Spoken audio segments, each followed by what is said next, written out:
창세기 27장 18절에서 29절.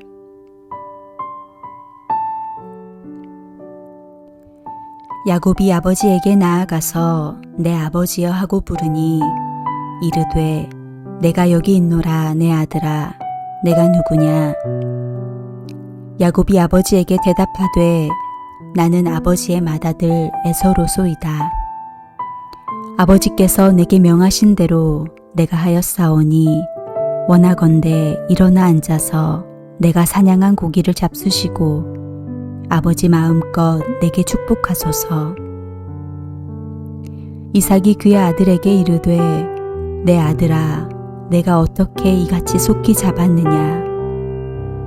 그가 이르되 아버지의 하나님 여호와께서 나로 순조롭게 만나게 하셨음이니이다. 이삭이 야곱에게 이르되 내 아들아 가까이 오라. 내가 과연 내 아들 에서인지 아닌지 내가 너를 만져보려 하노라. 야곱이 그 아버지 이삭에게 가까이 가니 이삭이 만지며 이르되 음성은 야곱의 음성이나 손은 에서의 손이로다 하며 그의 손이 형 에서의 손과 같이 털이 있으므로 분별하지 못하고 축복하였더라. 이삭이 이르되 내가 참 내 아들 에서냐. 그가 대답하되 그러하니이다. 이삭이 이르되 내게로 가져오라. 내 아들이 사냥한 고기를 먹고 내 마음껏 내게 축복하리라. 야곱이 그에게로 가져가매 그가 먹고 또 포도주를 가져가매 그가 마시고 그의 아버지 이삭이 그에게 이르되 내 아들아 가까이 와서 내게 입맞추라.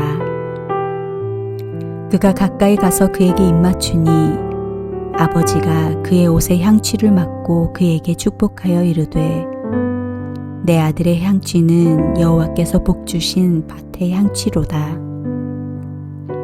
하나님은 하늘의 이슬과 땅의 기름짐이며 풍성한 곡식과 포도주를 내게 주시기를 원하노라. 만민이 너를 섬기고 열국이 내게 굴복하리니 내가 형제들의 주가 되고 내 어머니의 아들들이 내게 굴복하며 너를 저주하는 자는 저주를 받고 너를 축복하는 자는 복을 받기를 원하노라.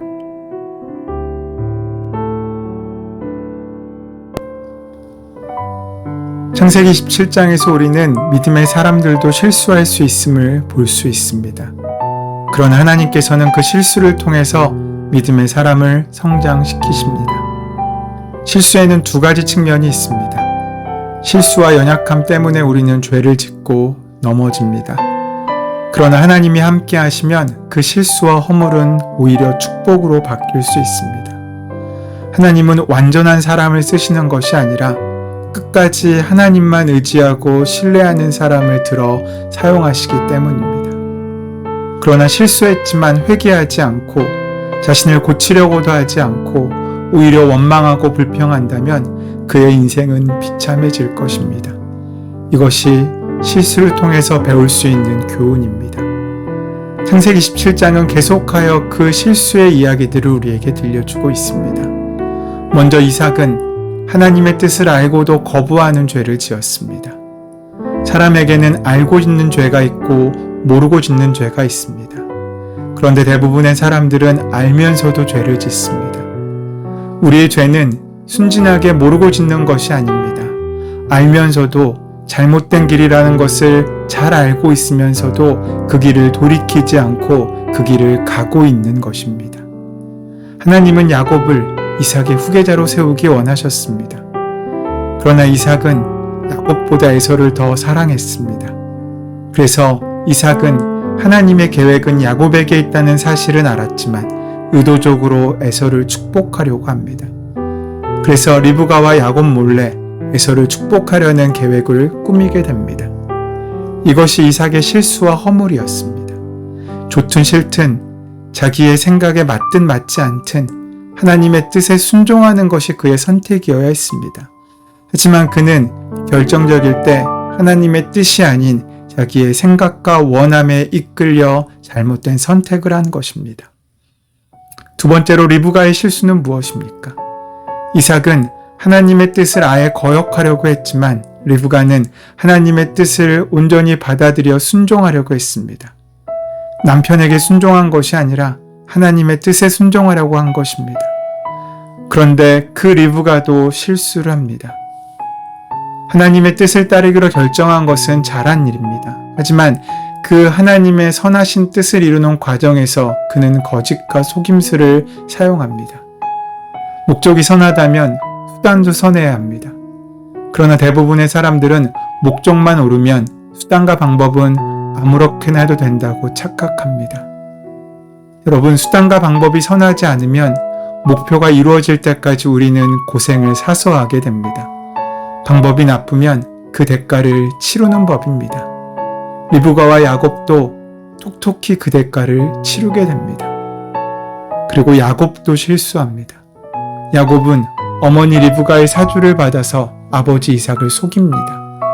사실 리브가가 계획한 이 계획은 허술하게 짝이 없습니다. 그런데 슬프게도 이삭이 시력을 거의 잃었고 분별력을 상실한 상태였기 때문에 그 계획은 통하게 됩니다. 이삭이 좋아하는 요리를 만들어 가지고 아버지의 방으로 들어가서 자기가 에서라고 거짓말을 합니다. 그러나 에서는 의심을 합니다. 그는 눈이 어둡고 침침해서 잘 보지를 못했습니다. 하지만 아들의 음성을 모르는 아버지가 어디 있으며 형의 음성과 동생의 음성을 구분 못한 아버지가 어디 있겠습니까? 그러나 야곱이 형 에서의 목소리를 흉내냈기 때문에 이삭은 혼동에 빠졌습니다. 한 번 시작된 거짓말은 계속하여 또 다른 거짓말로 이어집니다. 첫 단추를 잘못 끼우면 두 번째, 세 번째 단추는 잘못 끼워지게 되어 있습니다. 단추를 잘못 끼웠다고 생각하면 그 사실을 숨기면 안 됩니다. 사실을 인정하고 첫 번째 단추부터 다시 끼우는 것이 제일 좋은 방법입니다. 그래야 단추를 제대로 끼워지게 할 수 있습니다. 야곱은 첫 단추를 잘못 끼웠지만 거짓말을 계속했습니다. 그는 목소리를 위장해서 에서처럼 꾸밉니다. 이삭의 질문에 야곱은 서슴지 않고 거짓말을 합니다. 그는 에서의 목소리를 흉내내었을 뿐만 아니라 자신이 에서라고 주장했습니다. 자기의 이익과 목적을 위해 자기의 존재를 부정하고 있는 것입니다. 거짓말에는 그 거짓말에 대한 대가가 있습니다. 그것은 외로움입니다. 많은 사람이 대역의 삶을 살고 있습니다. 자신의 실존이 존재하지 않기 때문에 돈과 명성을 얻어 그것으로 자신을 가리는 외로운 인생을 살고 있는 것입니다. 야곱은 신뢰를 얻기 위하여 하나님의 이름을 거짓의 수단으로 사용했고 정말 에서인지를 거듭 확인하는 아버지를 시종일관 속였습니다. 그러면서 자기의 존재를 잃어버리게 된 것입니다. 야곱은 의심을 하면서도 남아있는 감각인 후각과 촉각을 의지하여 야곱을 에서라고 믿게 됩니다. 야곱을 끝내 에서로 착각하고 그에게 축복합니다. 참으로 놀라운 축복이 야곱에게 전해지게 됩니다. 야곱이 장자권에 대한 이 놀라운 축복을 정당한 방법으로 받았다면 얼마나 좋겠습니까? 이런 상황에서 늙은 아버지에게 흘러나오는 축복은 공허하게만 느껴집니다. 하나님이 어떤 분이십니까? 끊어진 사라의 태를 열어 생명을 잉태하게 하신 분이시지 않습니까? 만약 리브가가 하나님의 약속을 믿었다면 분명 하나님께선 정당한 방식으로 야곱에게 축복의 권한을 넘겨주셨을 것입니다. 리브가와 야곱은 바로 이 부분에서 실패한 것입니다. 그들의 실패는 믿음의 실패입니다. 하나님의 약속은 반드시 이루어진다는 사실을 기억한다면 하나님께서 세워놓으신 방식을 기다리고 따라가는 것이 옳습니다. 리브가에게서도 야곱에게서도 좀 더 깊은 헤아림의 모습이 없었던 것 같습니다. 결국 리브가와 야곱은 함께 이삭을 속이게 되는데 이것은 원천적으로 하나님과 하나님의 계획을 과소평가한 것이고 그것을 온전히 믿지 못한 불신앙의 결과라고 할 수 있습니다. 하나님께서는 우리가 온전하고 거룩하기를 원하십니다.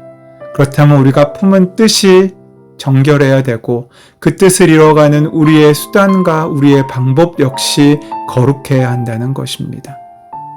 우리의 인생 가운데 하나님은 단 한 가지 거룩한 삶을 원하신다는 것입니다.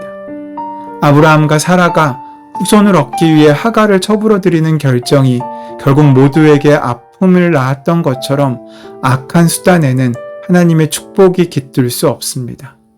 본문에서 야곱이 기어이 얻어낸 축복과 은혜를 누리는 사람은 아무도 없었을 것입니다. 야곱은 그 많은 축복을 얻었지만 결국 도망자 신세로 자신의 집에서 쫓겨나게 되지 않습니까? 기억할 것은 하나님의 뜻은 반드시 이루어진다는 것입니다. 설령 하나님의 방법은 멀고 하나님의 시간은 더디어 오는 것 같고 또 그 길은 험하게 보일지라도 하나님께서는 그 모든 뜻과 은혜를 약속을 이루실 것을 우리가 온전히 신뢰한다면 선한 방식으로 믿음으로 신뢰하며 기다릴 줄 알아야 합니다. 오늘 그 신뢰를 이루는 귀한 하루가 되시기를 소원하고 축원합니다. 완전하신 하나님, 거짓과 타협하여 주님의 이름을 공허하게 만들지 않는 성도와 교회가 될 수 있도록 우리를 주장하여 주시옵소서. 선한 뜻을 품게 하시고 끝까지 하나님의 거룩하신 은혜로 동행하며 그 길을 걸을 수 있도록 인도하여 주시옵소서. 우리 주 예수 그리스도의 이름으로 기도드립니다. 아멘. 이제 주신 말씀을 마음에 심고 묵상함으로 오늘 우리의 삶 가운데 이 말씀을 현실과 실상으로 만들어내는 귀한 열매가 있을 수 있도록 또한 우리를 힘들고 어렵게 하는 여러 가지 기도의 제목들을 주님께 온전히 맡길 수 있도록 함께 기도하는 시간 갖도록 하겠습니다. 함께 기도합니다.